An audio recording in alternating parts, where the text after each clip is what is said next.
was someone influential before? Who got you into the sport, for example?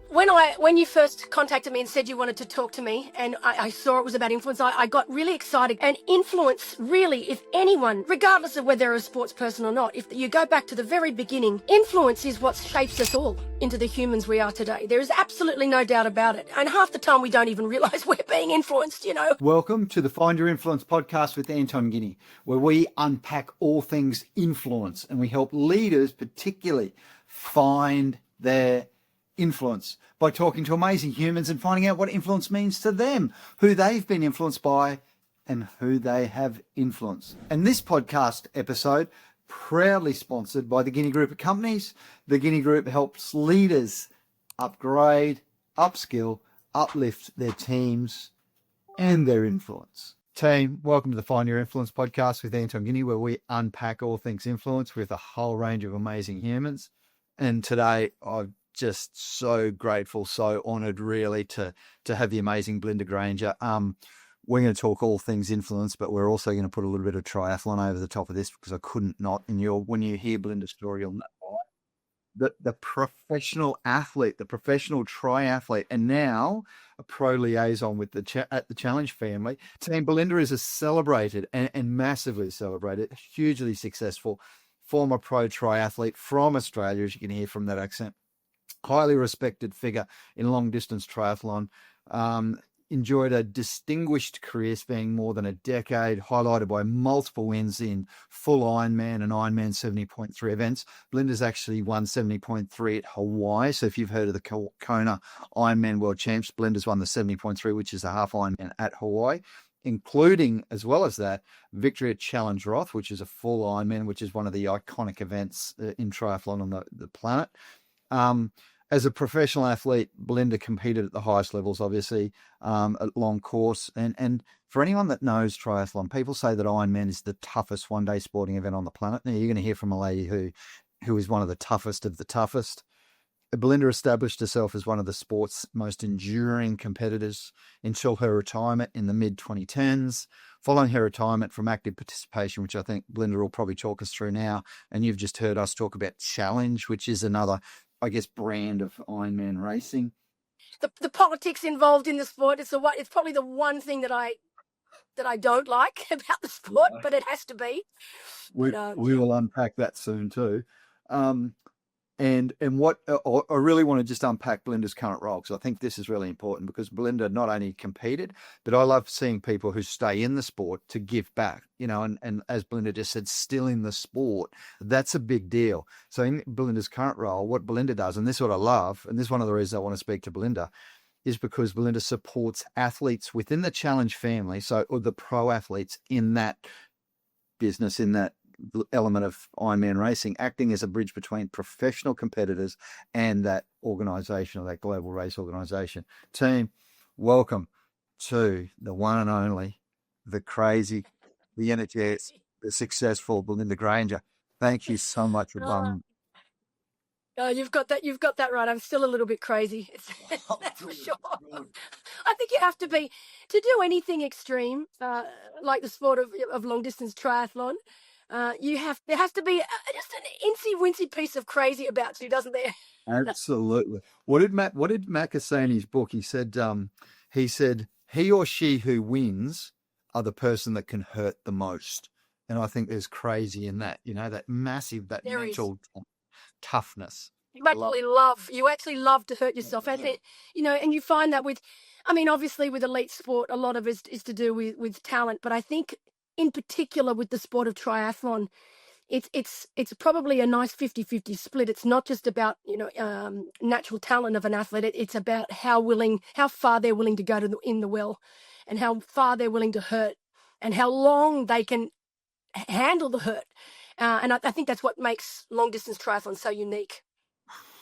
And Belinda, why don't we, for all of our listeners and viewers who don't get probably Ironman racing and half Ironman racing, I'm sure you've probably been able to condense this into, just for all our viewers, save me telling them about it. I love the sport, just as much as you. I've never been obviously that successful, but even the amateurs, we're still an element of crazy as well. But for all our listeners and viewers who've never done Ironman, who don't know what we're talking about, how would you describe the sport to Joe Punter? And listen, even though you say then that you never did the sport, or you haven't done the sport at the level I've done it, but this is what's, again, so unique to our sport, that we have the elites, the professional athletes that are making a living from this particular sport. And then you have the age group athletes that somehow manage to fit all the training required, getting themselves to races, which are often overseas, holding down full-time jobs, and often bringing up families as well.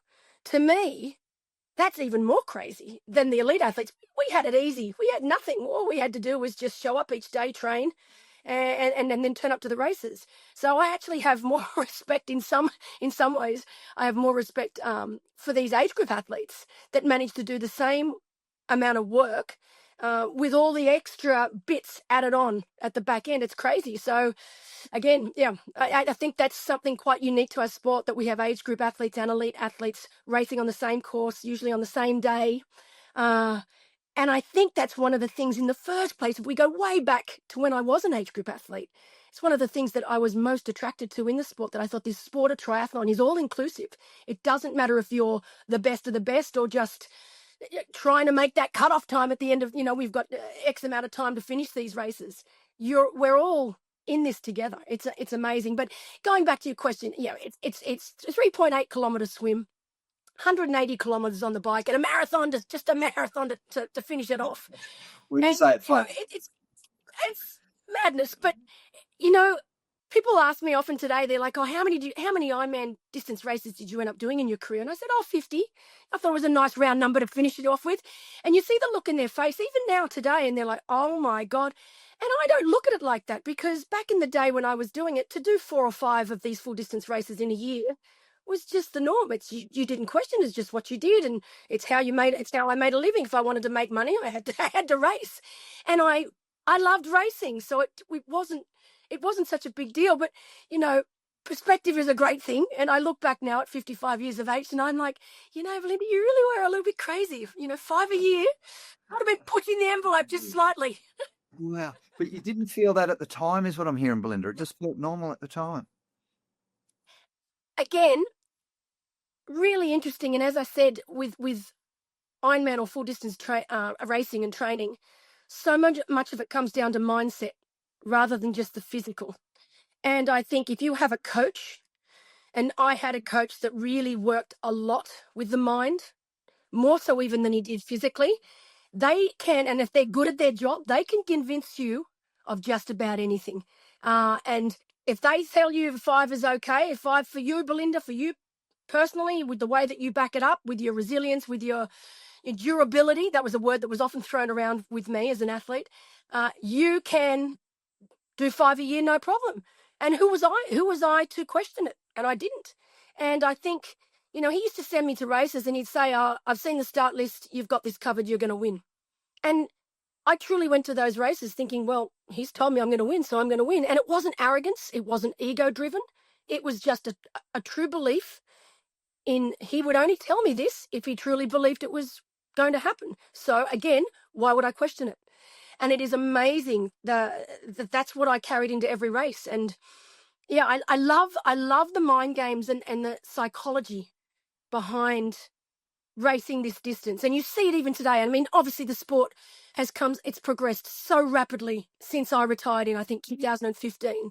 And you look at the athletes today, like the Norwegians, and everyone's trying to work out the mental side of the Norwegians and how can they be so invincible and what are they doing differently to everyone else. And it's fascinating. And I think it's something that we all, I don't think there's one shoe fits all or there's one answer to this question. I think it depends on the individual athlete and what they're able to bring to the start line. And yeah, I love it. I love watching. This is why I love commentating.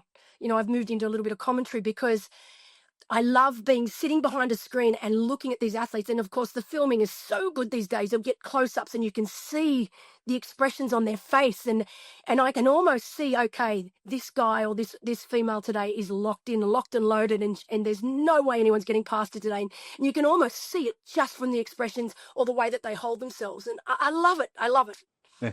And it's so cool seeing people like you and McKeely and Rini come back to do commentary, because you bring so much value to the commentary team, just such that sort of insight. And I know Michael and the rest of the team have got it sort of dialed in. They do it nearly weekly.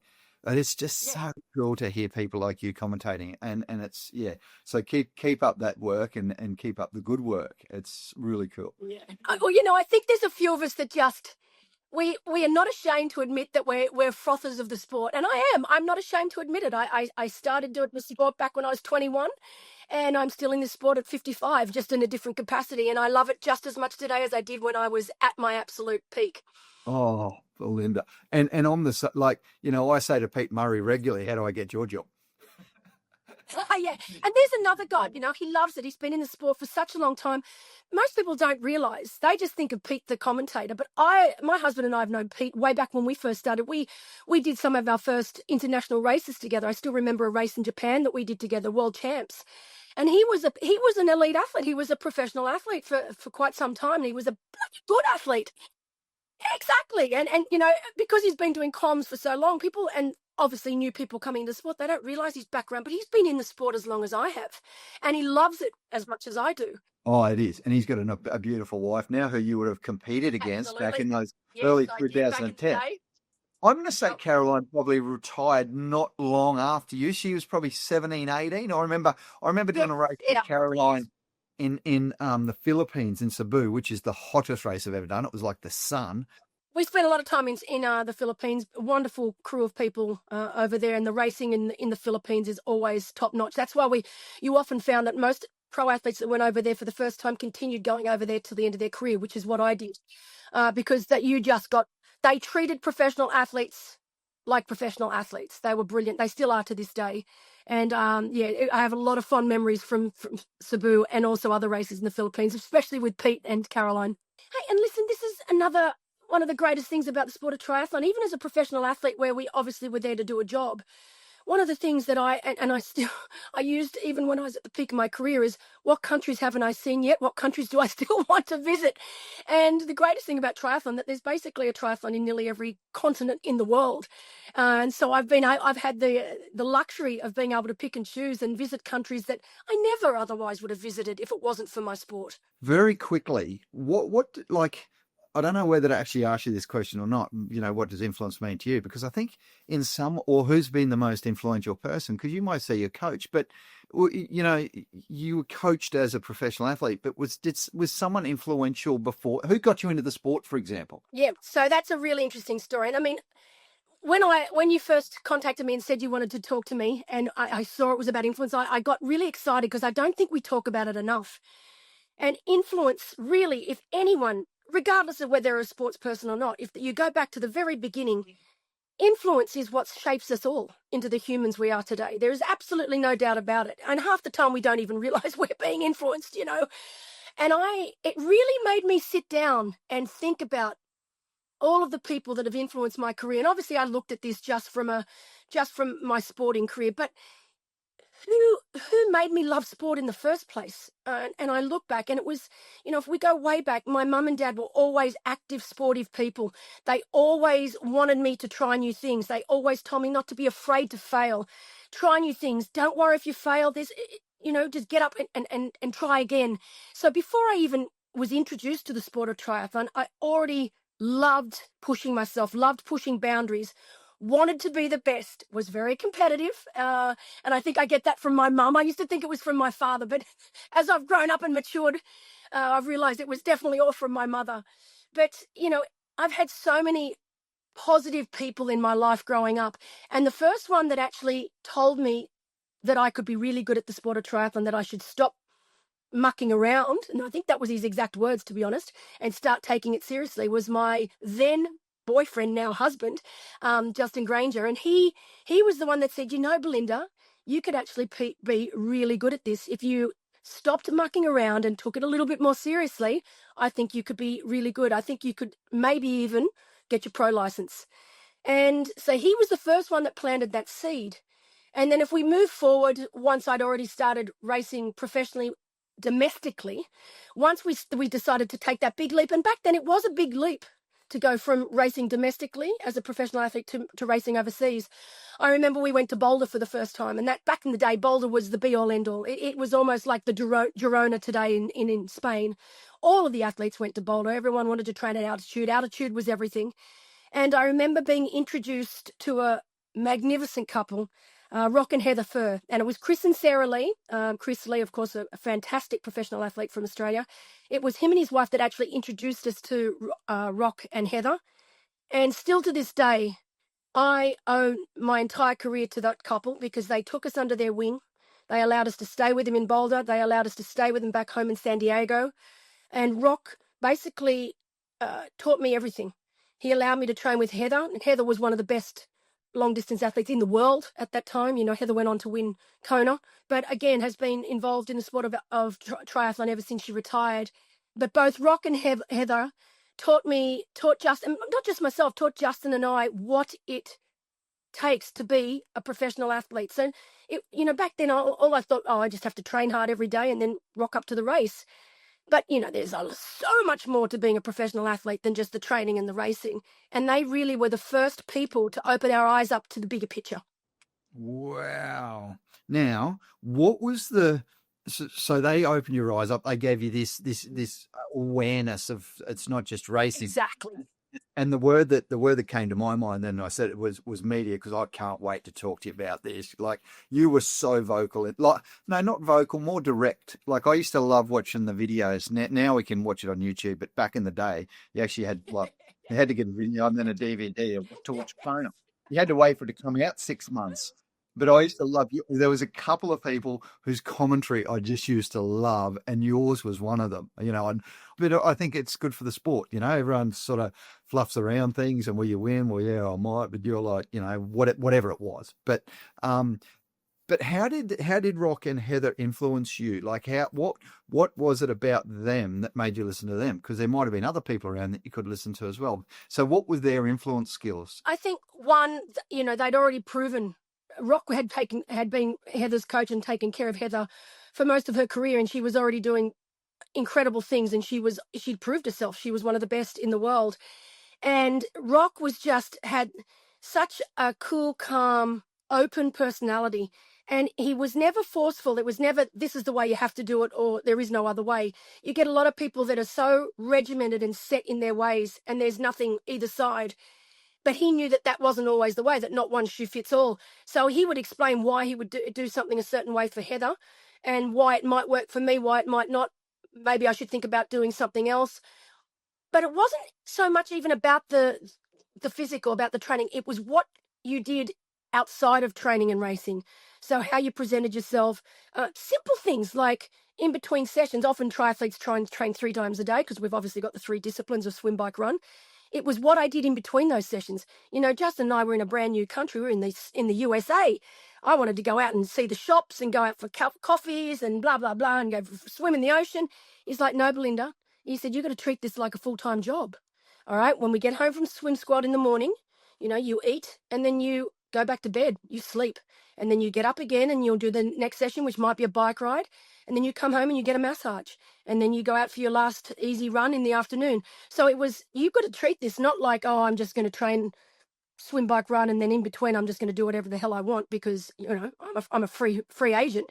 You got to think about not just the next session, but the next day, and then the day after that, and then the week after that, then the month after that. And it's all about preservation and efficiency and being able to turn up each and every day in a way that you're able to give your best. And if you're out going to coffee shops or going through shopping malls and, buying new clothes, which of course, when you're young and you're in a new country or a new place, of course you think, I've got to make the most of this. But he actually changed my mindset and made me realize that being a professional triathlete was a full-time job and I needed to treat it as such.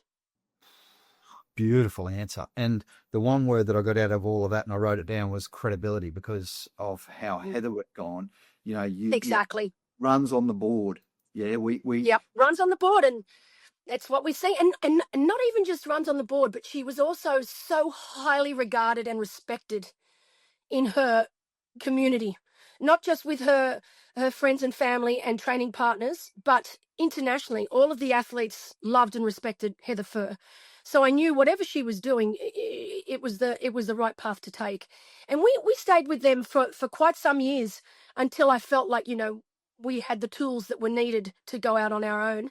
And then, of course, you're always ever evolving as an athlete every single season. And we got a new coach. Once Justin was coaching me for a long time there. And what I loved about Justin was he could have continued coaching me for the rest of my career. But I remember one day he said, Belinda, I've been thinking long and hard about this. I think I've taken you to as high a level as I can with the tools that I have. I think we should look into finding a coach just to get you. I know you've got more. I just can't get to it. We need to find someone who was able to do it. And obviously that's when I went to Brett Sutton, and I went to Brett Sutton to fix my running because I was a terrible runner. My swim bike was good, but my running, it was always the thorn in my side. And I went to Brett thinking that's what he'd fix. He was renowned for producing great runners in the sport. But he actually ended up fixing making my swim and bike even better. My run did improve slightly, but I think what he was able to do with my run was just convince me that I wasn't as terrible as I thought I was. So it was more a mental thing rather than physically getting my run better. But he certainly physically got my swim and bike better. So he got me to a point where I often had such a lead off the bike. And because I had such a positive mindset, I was able to hold on by the skin of my teeth at some races. But yeah, really interesting. But I think the most important thing for an athlete is, in regards to influence, is never being afraid to let people influence. I've always been a really positive person, so I never think of influence as being a negative tool. I always think of influence as being a positive tool.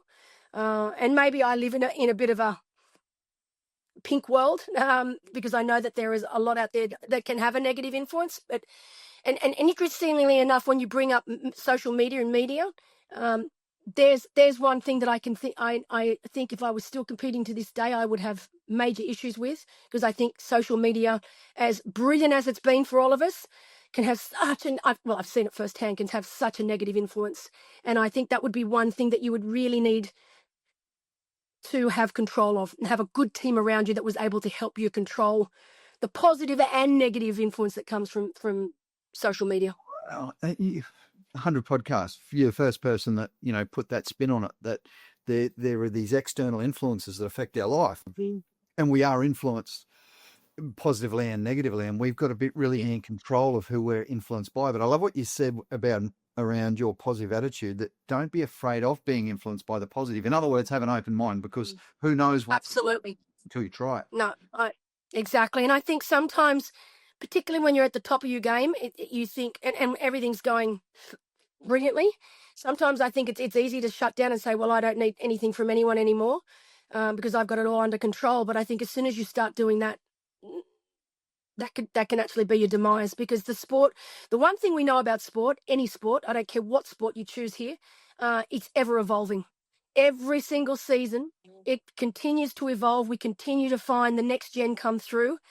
And so I think, one of the greatest things about triathlon is it's such a vast age difference in the best. I mean, we've got some athletes now that are in their mid-20s competing against athletes in their mid-30s or even late 30s, and both as incredible as each other. So I think that's one of the advantages we have in the sport of triathlon. But I think as long as you continue to keep an open mind and be influenced by the positive. It's easy for me to say that. I truly don't think, I look back, and I was trying to think all the way back. My memory's getting a bit old in that department, if I've had any negative influences. And I really can't think of anything. Nothing stands out where I can say, oh yes, actually there was one time. I'm sure they were there, but I think my personality, where it's predominantly trying to stay positive, I think either I just automatically shut them out without even thinking about it, or I put a spin on it and use those negative influences to actually produce something positive, which I think is, top sports people are able to do that. Because you think about an athlete's longevity and time span, we are always going to come up against injury, sickness, mechanicals in races. There's all sorts, an array of different things. And I always say, even to this day, to some of the young up-and-coming triathletes, when they're talking to me about having, a long career, is, just there's no such thing as failure, even a DNF in a race. There's no such thing as a failure or a bad race, as long as you can look back and take one positive from that particular race or period of time, and therefore and learn from it and not make the same mistake again. So I hate the word failure, because I don't know if there really is such a thing as failure.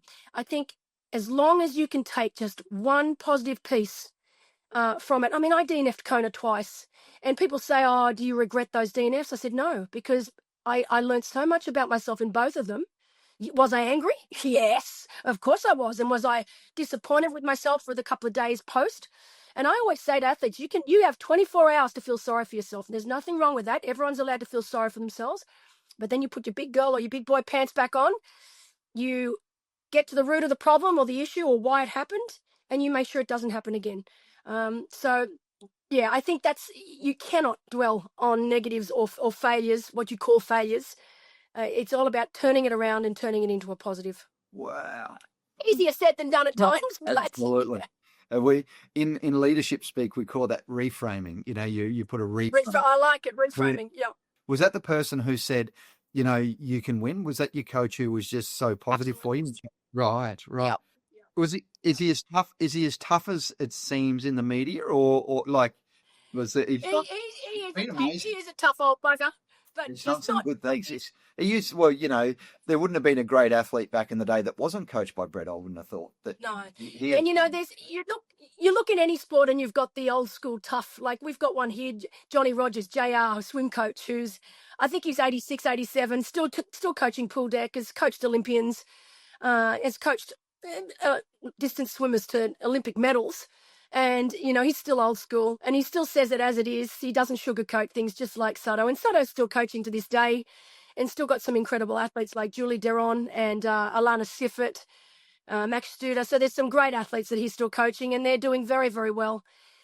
He's not everyone's cup of tea. I mean, not everyone does well under his style of coaching, but the way I am, it worked for me. I was mentally tough. He coached me more mentally than he did physically, and he basically got me in a physical and mental position that when I went to a race and lined up and looked around at my competition, I knew that I had every opportunity to take the win, and more often than not, I did.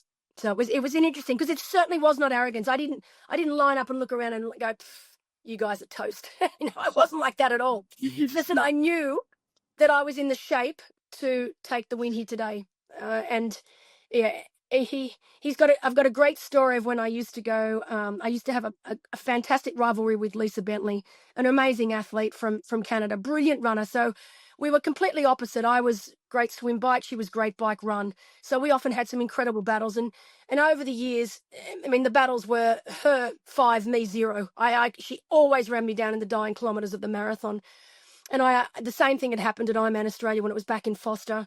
And again, I thought I had it covered, and she ran me down in the dying 1 or 2 kilometres to go. And I got back to camp, and I was a little demoralised because it had happened again. And all an athlete ever wants is to win their Australian title on home soil, and I just had never been able to do it. And he said, "Okay, Belinda, let's change things up here a bit. I'm going to send you to Canada. You can do Ironman Penticton, and you can beat her at her own game."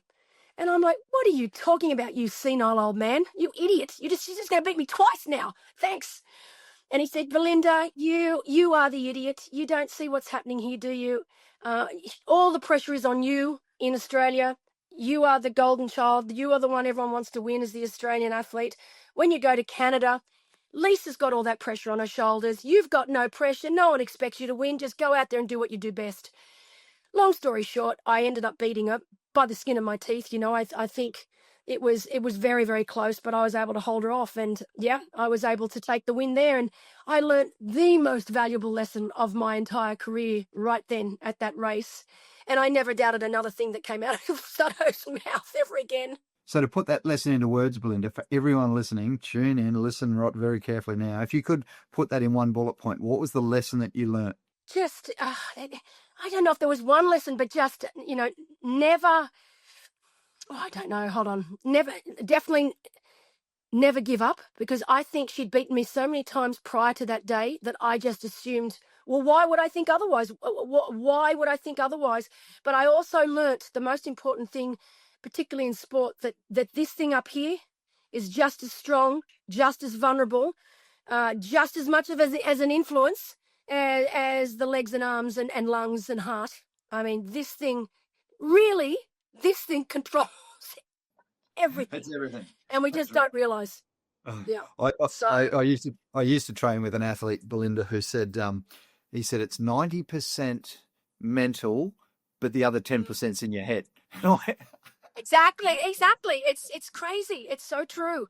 And you don't realize until you come up against a scenario where I literally went into that race and thinking, I'm not sure I believe Sato here. He did explained the reasoning behind it all, the rationale, but I just had, because she'd beat me so many times the same way each and every time, I think I just convinced myself that it was impossible. But I remember with about 8 kilometers to go on that marathon, Paula Newby-Fraser was actually riding the lead bike at that race to make sure all the athletes were okay. And she came up to me and she goes, Belinda, we've done the maths in our head. Right now, if you continue running the pace you're running, I think I had 8K to go to the finish line, and Lisa keeps running the pace she's running, we're going to have a sprint finish on the finish line. It's going to be amazing. And I looked at Paula and I just said, over my dead body, not this time, not this time. Oh, did you really? Did you say no? We're not. I looked at her and I said, and it was like something came over me, and I just honed in, and I looked at her and I said, over my dead body. And I just slowly but surely, because you're not taking off when you run 34 kilometers, you're not taking off and sprinting the last 8. But I just went into almost stealth mode, and I just kept trying to remember the words that Sato had said, that no pressure on you, all pressure on her. She is the one that has the pressure. She will be the one that's hurting more than you. And I just slowly but surely picked it up, and it's a straight shoot to the finish line in Penticton. You come down the main road. If the finish line is here, you've actually got to do an out and back. And I remember getting to the out and back, and I thought, if I've just got to get to that last turn, and if I've got that last turn, she's not getting me. And I remember taking that turn and then seeing her come. We crossed paths, and I didn't look at her. I just stayed straight ahead and just straight to the finish line and won. It was probably one of the best victories I'd ever had. And it wasn't about just beating Lisa. I mean, Lisa and I are very good friends, and it was an incredible rivalry, and we all need rivalries like this in sport. But it was just about mind over matter, and just believing in myself and saying, not this time. This time it's mine. Yeah, it's incredible. The victory was your mindset. You're absolutely changing that belief system. Absolutely. Now, let me ask you this. Once you'd beaten Lisa, did you beat Lisa again, just out of interest sake? Like, were you more competitive once you had that belief? Yeah, I actually went back to Penticton 3 times, and I think I won it another one or two times. I can't remember. I won it another 1 or 2 times. You won Singapore in 2007. You won Antwerp in 2008. Phuket, Hawaii, that's a 70.3 in 2009. I definitely won it twice, but I remember the last time I went to Penticton, I was training on my own. I wasn't with Sato anymore. I was training just on my own, and he sent one of his athletes over, Teresa Marcel, who he sent her over to race, and the shoe was on the other foot. I had all the pressure on me because I was the defending champion for a couple of years, and so I went into that race with all the pressure on my shoulders because I was just expected to defend. And she went in for the first time ever. And yeah, long story short, I think you know how it's going to end. She beat me.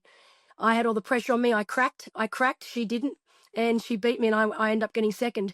So again, just proving yet again that mental side of the triathlon game is so important. So well said. Thanks, Belinda. I love that. Now let's fast forward past your career, because what I'm really interested in is how your love of the sports kept you in the sport, but now the influence work that you do with pro athletes. Like I'd love to talk about your role now, because I think, someone like you is such a role model. So, like, I'm a fanboy. I'm probably one of millions out there that just have followed your career, have just, obviously idolized probably to a degree. But But some of those young athletes may or may not know your history. I hope they do. But how do you influence them, Belinda, to, I don't know, be great athletes, obviously great media people, to sort of be the great humans that they need to be as sports people and not be negatively influenced by media and all that sort of stuff? Yeah, and obviously, as we've spoken about, sport is ever evolving, and there's just it's to this day there is so many more expectations on athletes and so many more arenas that they have to tick boxes, and social media and media in general being such a humongous part of sport these days, every sport, especially now with live coverage being so big. And let's just talk purely in the sport of triathlon, because obviously that's where I'm um, working at the moment. But the pressures that are put on athletes now when it comes to social media, we automatically assume that just because someone's good at sport, that they are good at speaking in front of a camera, that they are fine with talking to age group athletes or people that they don't know, or writing trying to write up contracts and gain sponsorship from potential sponsors. And it's something that, for most people, that does not come naturally. Selling themselves, telling someone that you are good, does not come naturally to most humans. It's a tough thing to do.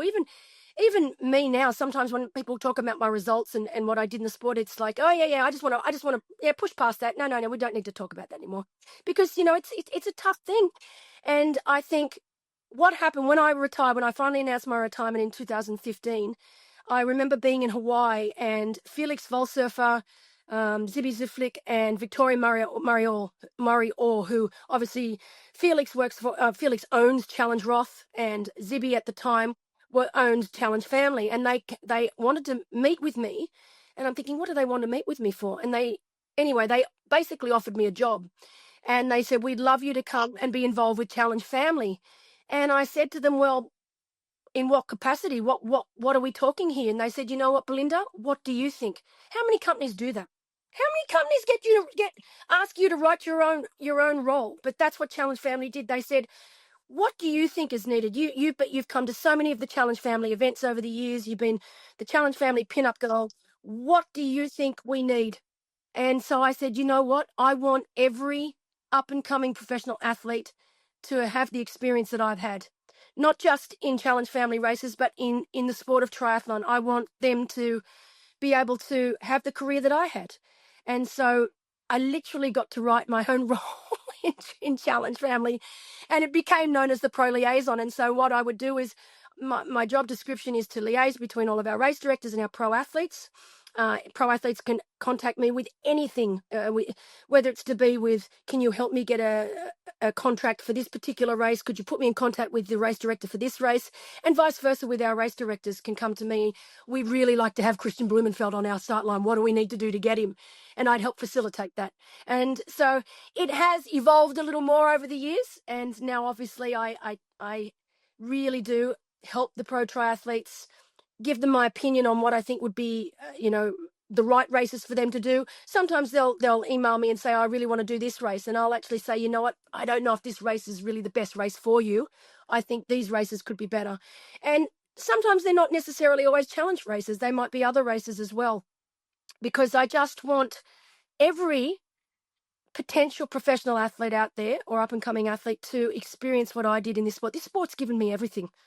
I look around now where I live in Noosa, and it is because of my sport and what my sport gave me. I mean, traveling the world, getting to visit countries, as I said earlier, that I would never have otherwise had the opportunity to visit. And so I love this part of Challenge Family, and the fact that they entrusted me to come up with a role that was needed. And I think I definitely make a difference. I mean, if you ask most of the professional athletes that I'm in contact with today, I think they would say that I've really helped. And I've actually, one of my most proud moments is, I can't even remember who was the first person to tell me, but I'm known around the traps as the mother hen of triathlon, and I actually love it.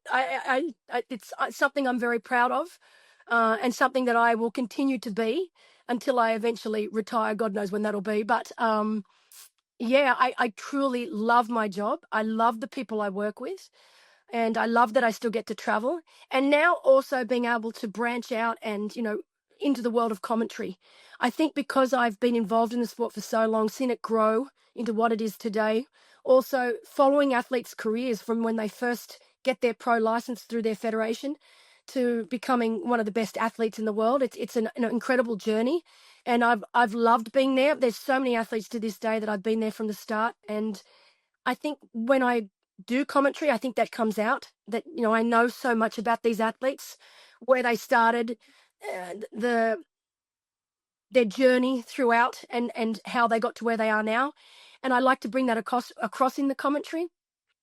I also have a job. I do a job, and not a lot of people know this. I work for the Phoenix Foundation, and they put on these Phoenix Futures camps. And I remember when I was asked if I'd be interested, and honestly, you could not have written a job, a role better for someone if you tried. And basically, I'm a mentor for these camps, and they're put on by Manor, and of course Chris McCormack. It's his little he started up with Wojtek, a wonderful man from Poland. So Wojtek and Maka, and they've got a great team of people that work under them. And then through that, they've got Phoenix Foundation. Sebastian Kulchek is the basically the founder, and obviously the person who supports Phoenix Foundation. And we have these Phoenix Futures camps, and they are all about teaching these young up and coming athletes. They're normally around anywhere from 14 to 18 years of age, and they are up and coming in a variety of sports, not just triathlon. We always get a few triathletes at these camps that we put on, but they can be any sport. And we don't teach them about their craft. Obviously, they've got elite coaches, you know, high performance coaches that coach them. What we teach them is what it means to be a professional athlete. What tools do they need to be professional athletes and to make it at the top of their chosen sport? And it goes for about 5 days, and it's phenomenal. We have one on the Gold Coast. We've had them in Europe. We have them in Phuket every year, and they are incredible. And some of these young athletes that we meet, they will blow your mind, and you can almost tell the ones that are going to make it. You meet them, and just by talking to them, you know that they've got that X factor, and you know that they've got what it takes to be the next big thing in their sport. And it's a great. We had 2 athletes, a young boy Dane Henry and a young girl Isla Hopatz, at our last camp on the Gold Coast. And I remember when I met Dane, and I spent a bit of time with him, and we were coaching, and we get them in front of the camera. We do mock TV interviews with them. And I remember saying to Tim Ford, who runs these camps, I said, this kid is next level. Anyway, long story short, both Dane and Isla just won the WSL Junior World Champs in the Philippines. They're both phenomenal surfers.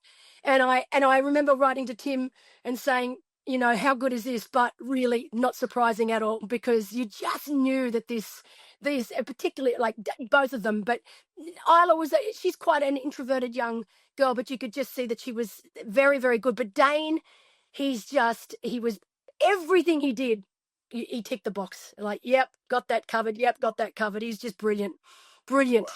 Yeah.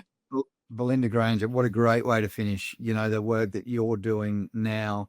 We started where you were as a professional triathlete. Now you're changing the lives of young professional athletes, and you're influencing them to come into a world that they're probably not yet equipped or ready for. And let's not presume that they are.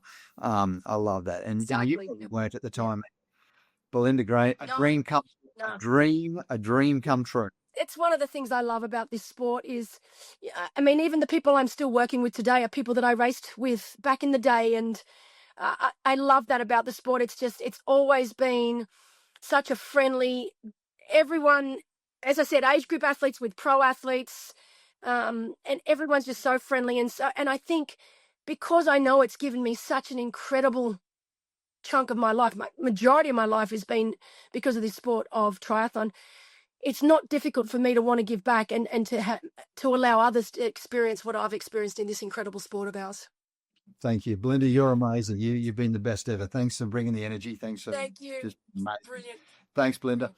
You rock. Thanks, love. It's good talking to you. Thank you for listening or viewing our Find Your Influence podcast with Anton Guinea. Another great chat. Please be one of the 10% of people who follow and subscribe and like our videos so that you can get more of them and you can hear more of our amazing conversations, the conversations that I get to have and that I get to share.